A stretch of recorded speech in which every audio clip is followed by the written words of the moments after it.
Le Point Bourse vous est présenté par Bourse Direct.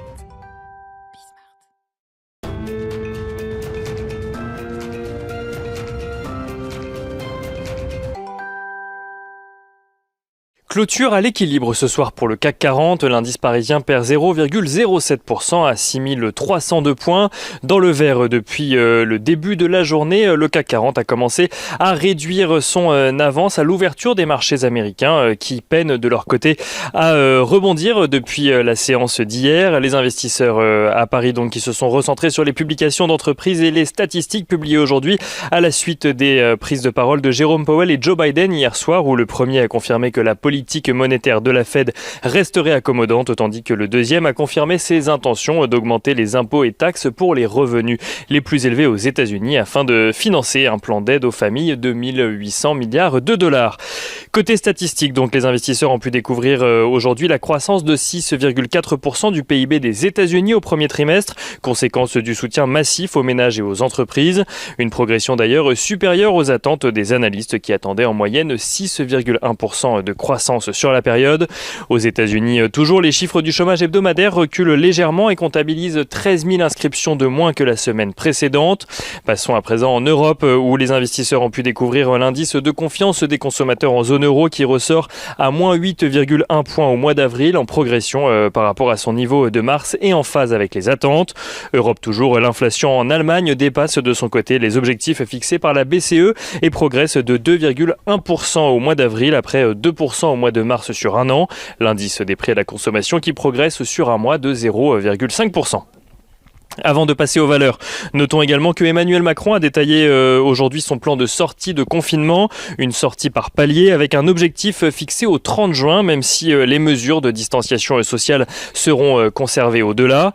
Côté valeurs à présent, Apple publiait hier soir ses résultats trimestriels. Tout d'abord, le groupe annonce 23,6 milliards de dollars de bénéfices au deuxième trimestre de son exercice décalé, ce qui représente une progression de 110% sur un an, un résultat supérieur aux attentes du marché cumulé à l'annonce d'un programme de rachat d'actions de 90 milliards de dollars. Et aux États-Unis, toujours, Facebook annonce de son côté un bénéfice net presque doublé par deux également sur la période à 9,5 milliards de dollars. Des résultats liés au rebond du marché de la publicité en ligne. À Paris, les investisseurs ont pu découvrir les résultats de Total. Total qui annonce des résultats en nette hausse au premier trimestre grâce à la progression de son activité électricité, mais aussi au rebond des prix des hydrocarbures. Le groupe enregistre un résultat net ajusté de 3 milliards de dollars et annonce maintenir son dividende à 0,66 € par action. Total qui recule ce soir et perd 0,92%. Deuxième valeur a publié ses résultats aujourd'hui. Capgemini confirme ses perspectives pour 2021 de son côté après avoir annoncé renouer avec la croissance organique au premier trimestre. Son chiffre d'affaires s'élève à 4,27 milliards d'euros en progression d'un peu plus de 20% sur un an. Capgemini qui gagne ce soir 1,32%. STMicroelectronics constate de son côté l'envolée de la demande pour les semi-conducteurs et annonce qu'il compte atteindre son objectif de réaliser un peu plus de 12 milliards de dollars de ventes annuel dès 2021, alors qu'il comptait au départ atteindre ce niveau d'activité en 2023. Son chiffre d'affaires au premier trimestre qui s'élève, lui, à un peu plus de 3 milliards de dollars au-dessus des attentes des analystes. STMicroelectronics qui gagne 1,66% à la clôture ce soir.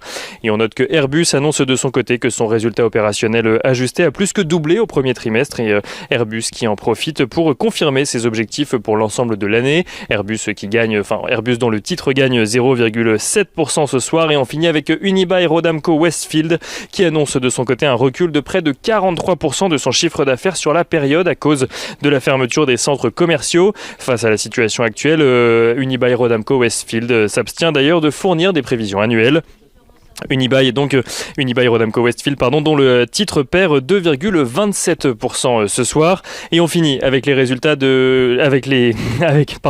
on finit avec l'agenda de la journée de demain où on découvrira les résultats trimestriels de BNP Paribas mais aussi de Safran. Côté statistique, les investisseurs découvriront l'estimation de PIB en zone euro mais aussi en France pour le premier trimestre 2021. Ils découvriront également l'indice de confiance de l'université du Michigan.